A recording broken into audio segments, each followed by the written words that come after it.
Shredded my goose pick? My homie crushed his boss's rules and exposed his dirty secret. My friend Idris recently shared this wild story from his first job, and I'm still shook. Idris was 17 when he started at this grimy call center.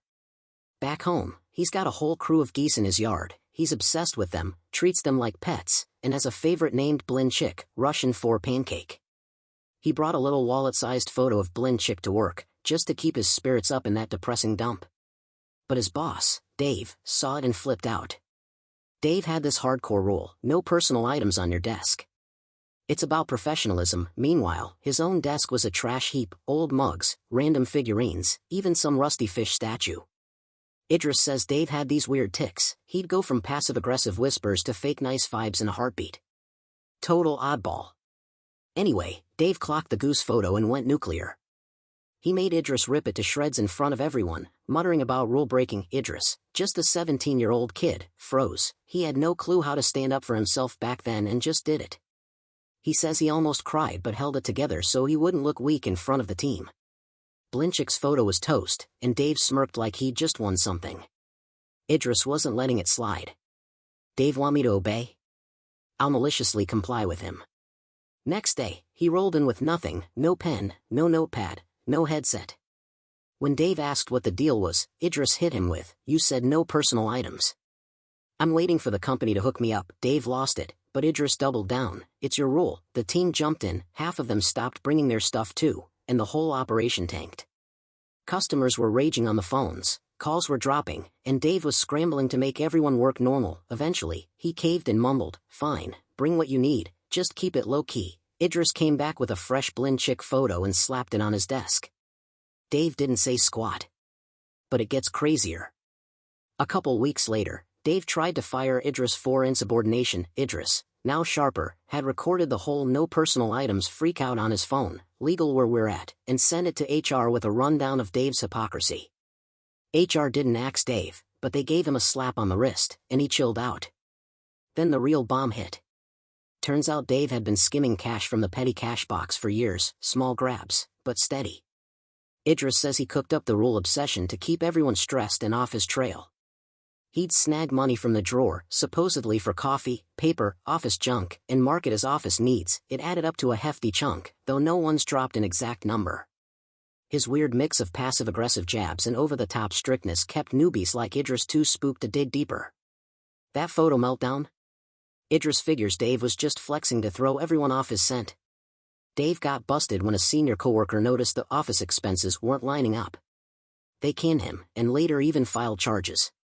Idris says he's still stoked about how he accidentally took down a crook by playing Dave's own dumb game. Blinchik's still chilling in his yard with the rest of the geese, honking at anyone who steps too close. So, Reddit, what's the call? Is Idris the king of payback? Story 2. Entitled coworker gets mad because someone won't do his job for him, then proceeds to do nothing all day. Hi. First time posting here, hope the reading is okay. This happened yesterday while I, M24, was working from home.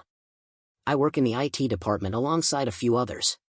Two of my colleagues, let's call them Eric, the entitled one, and Mark, were in the office yesterday. I received a ticket through our system requesting 4 docking stations for other employees. Since I wasn't in the office, I asked Mark if he could prepare the dock stations and ship them out via Purelator, and then send me the pin once it was done. Mark agreed and started getting everything ready at his desk. Here's where it starts. Eric and Mark sit face to face, so Eric could see and hear what Mark was doing. When Eric noticed Mark prepping a package, he asked if Mark could also send something to Purelator for him. Mind you, we all received the same training and have our own Purelator accounts. Everyone knows how to handle their own shipping.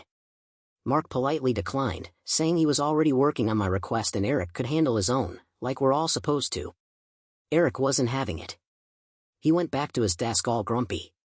But then he noticed that the ticket Mark was working on was assigned to me, so he got up again and confronted Mark, saying something like, "So you'll do OP's package but not mine? That doesn't seem fair." Mark responded with a very reasonable, "Yeah? OP is working from home. He doesn't have dock stations or shipping materials." Eric lost it. He started ranting about how we're a team and how Mark should help him too. He even threatened to go complain to our boss. Mark didn't care and just went back to his work. Eric gave up and spent the rest of the day scrolling through TikTok at his desk instead of just doing the shipment himself. Story 3. On the receiving end by private individual. Thought I'd share a minor one that I was the victim of. At the time I was working in the second-hand goods trade. When people bought items from us valued over a certain amount, the system would require us to take down the name and address of people, though it didn't have to be formal presentation of ID. Some people really didn't like it when we asked for their details, even if I told them that they could just make it up due to the informal nature of it. An older gentleman, who I'll call Bob, came in and wanted to buy a couple of coins. Individually they were under the amount, but together they exceeded it, so I asked for his details. Bob, what do you need my name for? Me, store policy. Transactions over a certain amount require me to take your name and address as we're a second-hand dealer. Bob, what's the amount? Me, tells him. Bob, so I'll just buy them individually then. I wasn't about to try and start an argument about it, so I just proceeded with the individual transactions. A little annoying, yes, but he was technically correct.